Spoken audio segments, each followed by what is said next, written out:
If you have an e-commerce brand and you want to grow it fast, if you're at like six figures, multiple six figures, and you want to get to seven figures, I'm about to show you exactly what I do with my clients to help them grow from six figures to seven figures in about 6 months, give or take.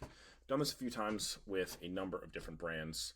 I had a friend yesterday who reached out. We were talking on the phone. He has a consumable brand. They do a lot of retail, but their direct consumer side is kind of small. They're doing about like 300K a year. And he's trying to grow. He's trying to grow the direct consumer side because obviously there's more margin, there's more control. So I started asking him, I said, hey, what are you doing? Well, they're doing a good job with email. This friend, he makes about $1,000 every time he sends an email. His list is small. It's only about 6,000 people.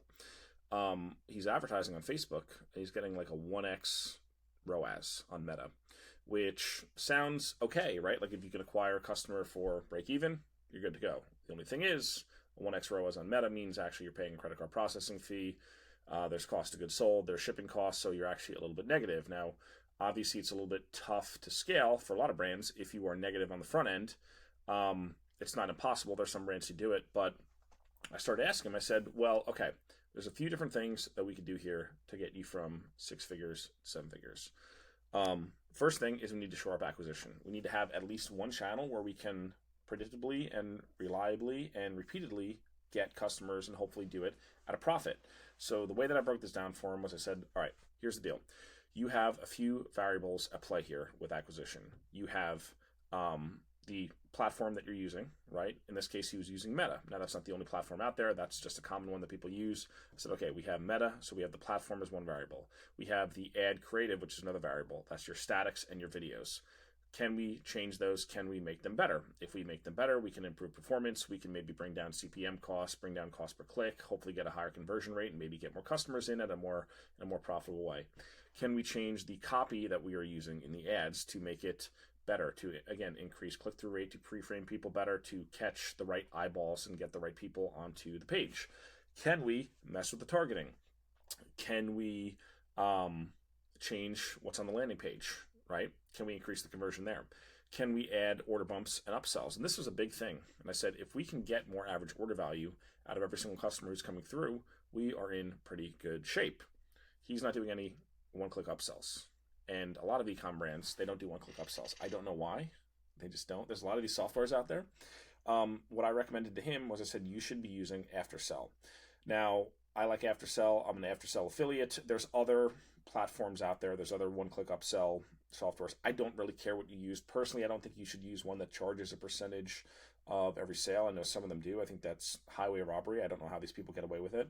AfterSell doesn't do that. That's why I use AfterSell. It's one flat fee, and you could have multiple one-click upsells on your product purchases. So what I told him was I said, you are going to add AfterSell to your post checkout flow. Like you could have all the things where, hey, add this to your cart to get free shipping or some kind of incentive and all those things pre-purchase to increase average order value, but you should also be using one-click upsells. Because here's the thing, like if your average order value is $60, but you could take it up to $75 on average because you're adding in one-click upsells, that means you have more margin on the front end to take that 1x ROAS to maybe a 1.2 ROAS, which is actually maybe closer to a true break even after you factor in credit card processing fees, shipping, cost of goods sold, all that other stuff, right? So that's the first thing that needs to happen.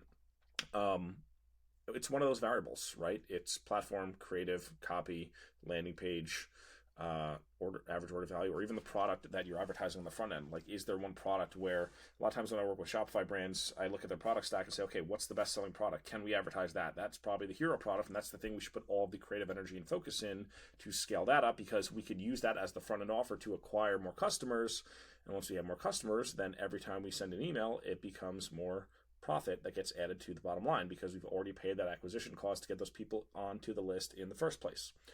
So I was talking to him about this, and he said, okay, I'm going to start doing one-click upsells. And again, like I use 5 one-click upsells in a lot of the product funnels that I build. Sometimes in my funnels, this adds 50% of the total revenue that we collect. Sounds like a lot of upsells, and it is a lot of upsells, but it works, and the math doesn't lie. The numbers don't lie, right?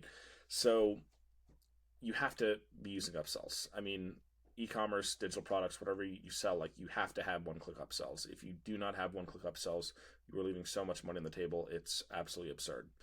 As I was talking with him, I was like, okay, well, obviously we have the acquisition and we want to increase the profit margin so we can spend more money, because obviously as we spend more money we get more customers, and eventually we'll reach a certain point where there is the marketing efficiency ratio will get a little bit lower in terms of, as we scale and capture all the easy buyers in the marketplace, we are going to then have to push the ads further and further out into colder and colder audiences who need a little bit more education warming up. But we probably have a long way to run until we get to that point. Now, when we get to that point, hopefully we have a better retention engine, right? We have acquisition, which gets customers, and then we have retention, which continues to sell to the customer base that you already have. Retention is stuff like email. He's already doing a good job with email. He's making about $1,000 every time he sends an email. He's sending like 2 or 3 a week, so he's good there. Can we add more automated email sequences? Can we add SMS? Can we start capturing people's phone numbers, and then all the people who don't respond to the emails, can we hit those people? Can we segment those people off and hit them with SMS messages through the typical life cycle automations and also through weekly or monthly broadcasts? And then, if we can get the revenue high enough to where we're doing over $1 million a year, can we layer on Post-Pilot? I'll have a link down below for Post-Pilot. I think I might be able to get you a discount if you use my link. Post-Pilot is, they send postcards. It's like Playbook for direct mail. Super powerful. I do this with a lot of my clients. We set up all these automated postcard campaigns, abandoned carts, welcome sequences. You could target people who are on your list who've never bought anything. You could target all the people who've hit your site and didn't buy anything, who didn't opt into your list. I mean, there's a lot of cool stuff. They even have acquisition campaigns, which I haven't done a ton of personally, but I hear they're pretty good. But once you have that, you're getting more dollars out of every single customer on average who comes into your store, which means, again, you have more cash flow. You could pump that back into acquisition.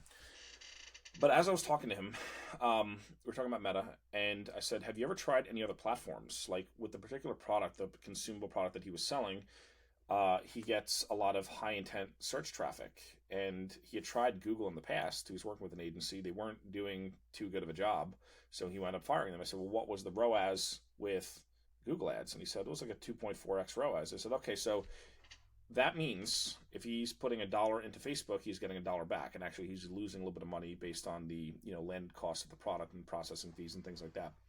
With Google, he can put $1 in and get $2.40 back. Now, obviously, he was working with an agency.